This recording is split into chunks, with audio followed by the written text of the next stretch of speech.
So what struck me again is that the very ambiguous understanding of my own right as a human being to remove myself from anything that would cause me trauma, that would cause me pain, because it's my right. It's my right of freedom.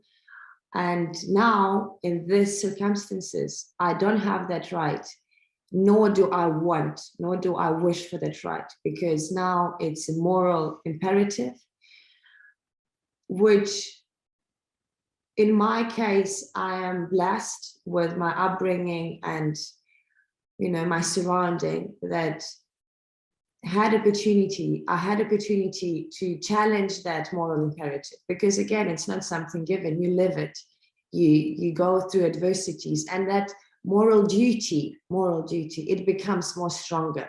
Mm-hmm. And that strength had led me to you, that strength had led me to Elise. But of course, I know that I am suffering from what it's called in a professional language, post-traumatic syndrome. Mm. And within my life, I believe in post-traumatic growth because it's an opportunity. And this opportunity comes from interaction with other people. We make one another better. We cannot just sit in our own space and try to fix it, try to become some sort of more adequate to join that outer world. So I thank you, and I thank Elise for giving me this opportunity to grow, not just by myself, but together.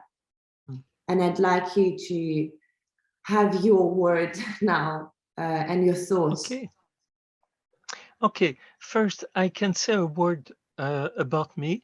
I am a Canadian. I'm working in a French city, which the name is Montreal, Canada. And I am a clinician, which means I am a practicing psychologist here in Montreal, and I do teach at the same time at the university. And so with the contribution of Elise, Kenneth Carr, Elise Gru, Kenneth Carr, and Gary Roche, and many, many other people, we will launch a first workshop that will be held the 4th and the 5th of June of this year. The location is not yet confirmed. This will be confirmed later in the coming days or coming weeks. And this workshop will be divided in 2 parts. The first part will be kind of teaching the concepts and the theory about what is a psychotrauma, what is a symptom, what is a neurosis, what is anxiety, what is depression caused by trauma. So we have like to understand many words, to be able to understand each other when we will work with the people. So words help us to identify some, I would say, emotional and psychological realities. So we need words and concept. It's like in the kitchen, you need many things to do a cake. That's it. So we will present that at first. And then the second part, we will work with people. These people can be professionals. These people can be civilians, can be victims.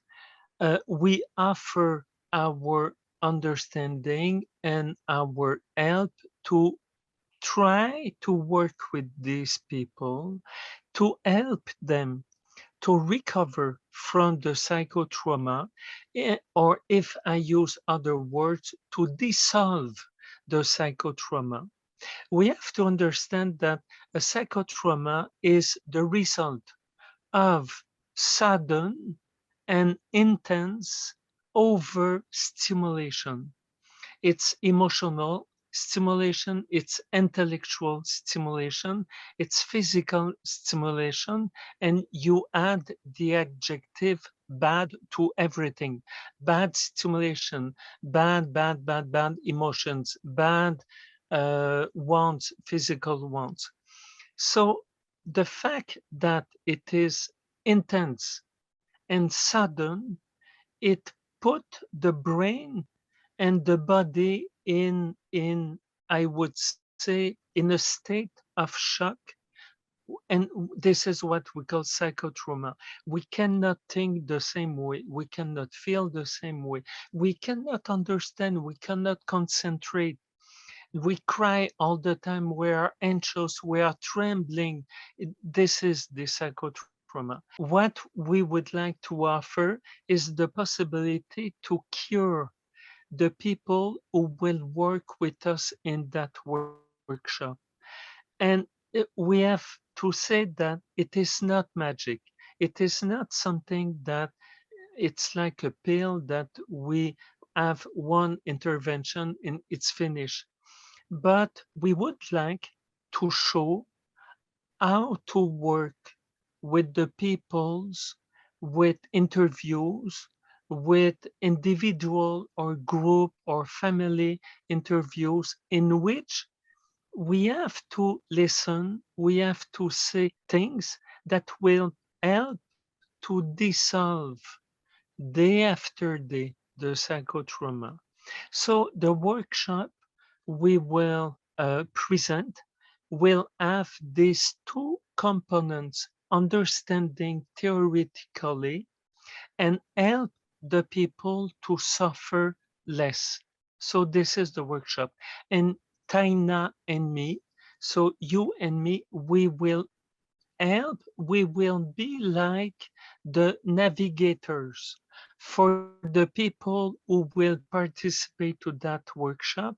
We will navigate through this huge thing, I would say, of the soul, of the unconscious psychology of everybody. So we will share with you, and I will share with you the best of what is the result of my learnings and clinical work. That's it. Merci. Thank you so much. I Okay. remember when we started corresponding, you mentioned something that would never, it's going to be imprinted in my life forever. Protective shell. You Yes. spoke of that. Could you please Yes. give us a few just an insight to that? Yes. This is, I would say, a concept which is very useful. We are like the animals. When they suffer, they put themselves somewhere to heal themselves. And I would say that us as human, we can develop a mental shell that will protect us. This is a feeling, this is an attitude, but you know, sometimes when I work with kids in my office, sometimes I ask them to go on the ground and just put their hands over them, and yes, like that, to just protect them, to cover themselves, and sometimes with a blanket too. So this is a safe place for them, and I can talk with them. It's like, do you know that word, an igloo? It's Yeah. you understand that it's a house made with glass, yeah. And so in that, it is a kind of shell. In that, you are safe.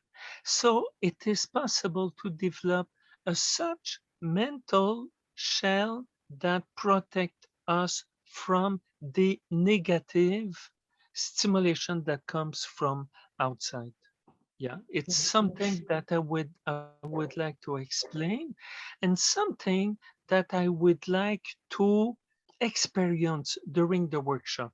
And I think that we will do that many times during the workshop. It will be like a moment of silence, of going inside us and feeling safe inside us. This protecting shell can be something that we maintain all the time, and at the same time we can interact with other people. It is something, you know, some of my work is very difficult. I have to go to courts, and I have to be challenged by a judge, by lawyers, and all this. But you know, when I get there, it's with my shell all the time. People don't see it, but I know I am protected with that. It's and I will teach that. How can we develop that and maintain it and keep it all the time and develop it and all this?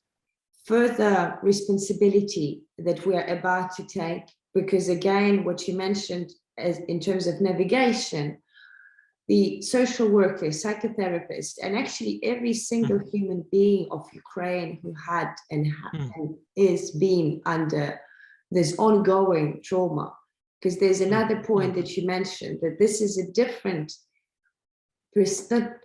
different reality, because it's ongoing war, it's ongoing trauma, it is ongoing process of something that is slowly but surely decaying our inner strength, is it not? Yes. And I would like to underline one thing. It is not a sudden event which cause a psychotrauma. It's not something that happened in the past, last week, 1 month ago, and it's finished.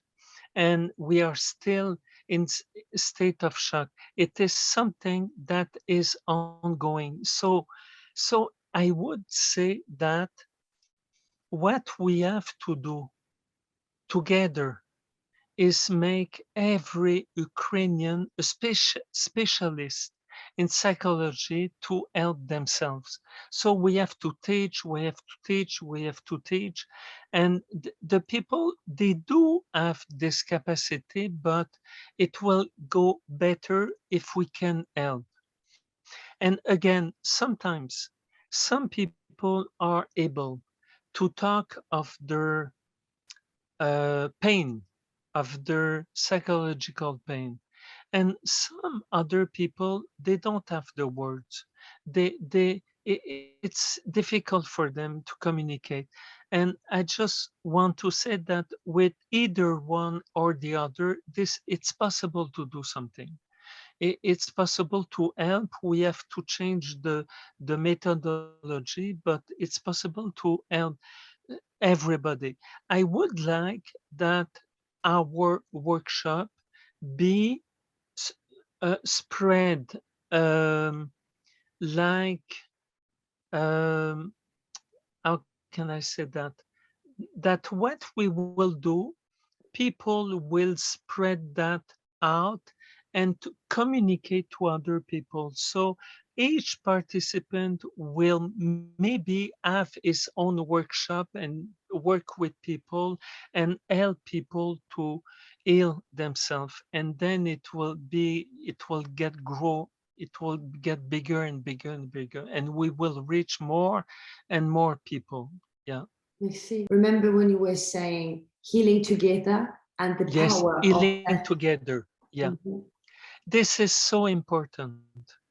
You know, in circumstances like this one, we have to get together, heal together, we have to share, and we will become stronger instead of being alone, each one separately. You know, I would say it is sad, but in North America, we became an individualistic society. And I would say that an individualistic society is not able to cope with tragedy like this one. So we have to be together. And being together is more than the sum of each individual, really. So I would like that we experience that in our workshop.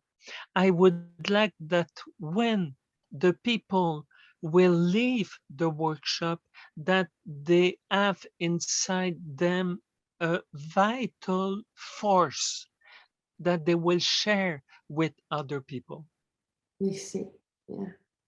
And then again, it's vice versa, because you receive and then you deliver. It's a process. It's the ongoing process of something tragic and as atrocious as this war, and an ongoing process on the other side of protection and healing and resilience. Remember, you mentioned that extra spike of the resilience. Yes, absolutely, absolutely.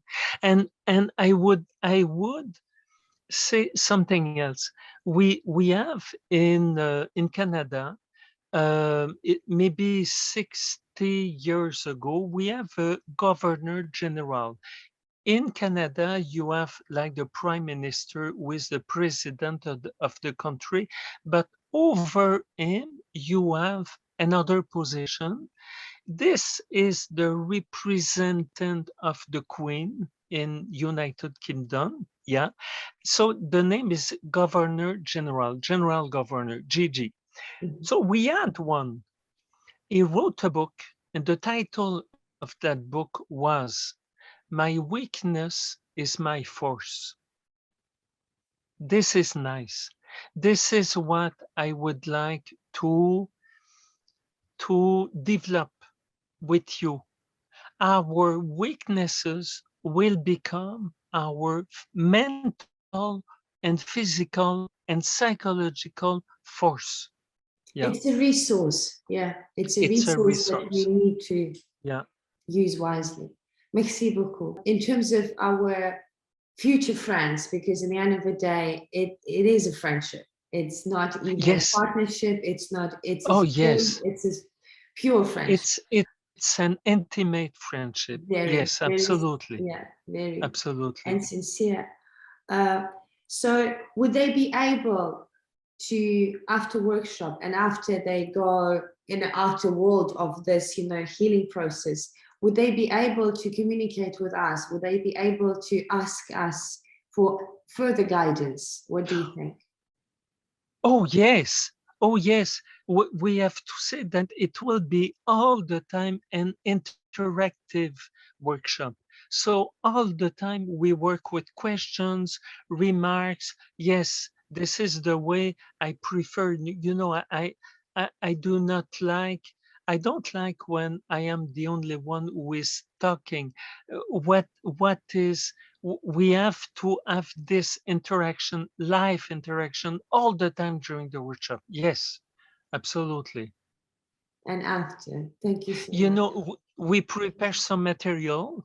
We do prepare some material, but the experience I have with workshops like that is that when we start, we just understand that what we prepare don't match with the first questions. So we put that aside, we learn it, we know it, but we start answering questions, and then we start explaining tense, and then we can do a little exercise, a role play, and then it unfolds and the time goes, it's very fast.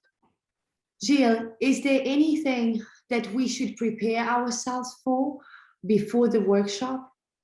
No. You don't have answer. no. You just have to join. And if there is any preparation, we will do it at the beginning of the workshop together. We will prepare ourselves together. And I would say that this is so important. We will develop our knowledge together slowly, And at each level, I will always ask people, are you okay with that? Do you understand? Could you tell me what you understand? I will verify all the time. So we just join the first morning and then we start. It's like we are on a trip on a boat and we start all together. Yeah.